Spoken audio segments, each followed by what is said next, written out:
मित्रद्रोह का फल। दो मित्र धर्म बुद्धि और पाप बुद्धि हिम्मतनगर में रहते थे। एक बार पाप बुद्धि के मन में एक विचार आया कि क्यों न मैं मित्र धर्म बुद्धि के साथ दूसरे देश जाकर धन उपार्जन करूं। बाद में किसी न किसी युक्ति से उसका सारा धन ठग हड़प कर सुख चैन से पूरी जिंदगी जीऊंगा।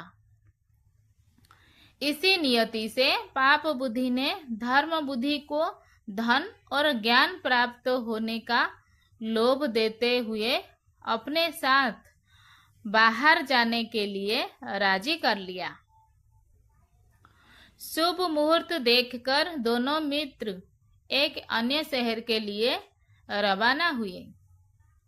जाते समय अपने साथ बहुत सा माल लेकर गए तथा मुंह मांगे दामों पर बेचकर खूब धनोपार्जन किया। अंततः प्रसन्न मन से गांव की तरफ लौट गए। गांव के निकट पहुंचने पर पाप बुद्धि ने धर्म बुद्धि को कहा कि मेरे विचार से गांव में एक साथ सारा धन ले जाना उचित नहीं है।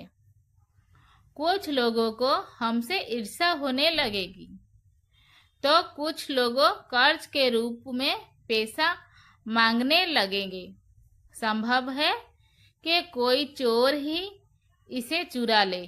मेरे विचार से कुछ धन हमें जंगल में ही किसी सुरक्षित स्थान पर गाड़ देनी चाहिए, अन्यथा सारा धन देखकर सन्यासी व महात्माओं का मन भी डोल जाता है।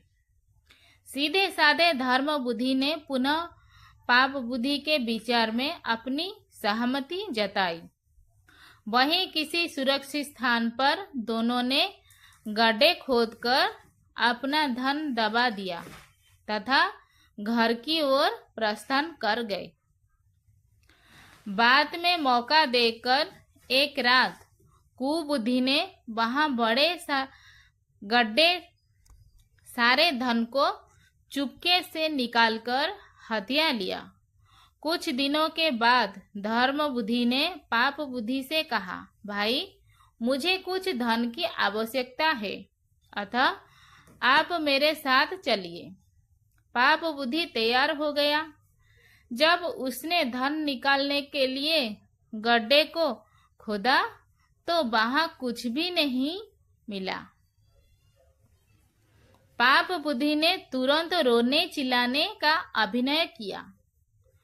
उसने धर्म बुद्धि पर धन निकाल लेने का इल्जाम लगा दिया। दोनों लड़ने झगड़ते न्यायाधीश के पास पहुंचे। न्यायाधीश के सम्मुख दोनों ने अपना अपना पक्ष प्रस्तुत किया।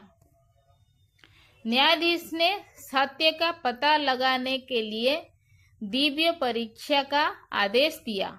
दोनों को बारी बारी से अपने हाथ जलती हुई आग में डालने थे। पाप बुद्धि ने इसका विरोध किया। उसने कहा कि वन देवता गवाही देंगे। न्यायाधीश ने ये मान लिया। पाप बुद्धि ने अपने पाप को एक सूखे हुए पेड़ के खोखले में बैठा दिया। न्यायाधीश ने पूछा तो आवाज आई कि चोरी धर्म बुद्धि ने की है। तभी धर्म बुद्धि ने पेड़ के नीचे आग लगा दी। पेड़ जलने लगा और उसके साथ ही पाप बुद्धि का पाप भी वो बुरी तरह रोने चिल्लाने लगा। थोड़ी देर में पाप बुद्धि का पिता आग से झुलसा हुआ उस वृक्ष की जड़ में से निकला। उसने वन देवता की साक्षी का सच्चा भेद प्रकट कर दिया।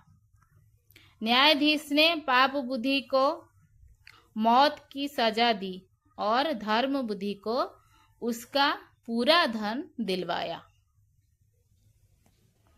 धन्यवाद।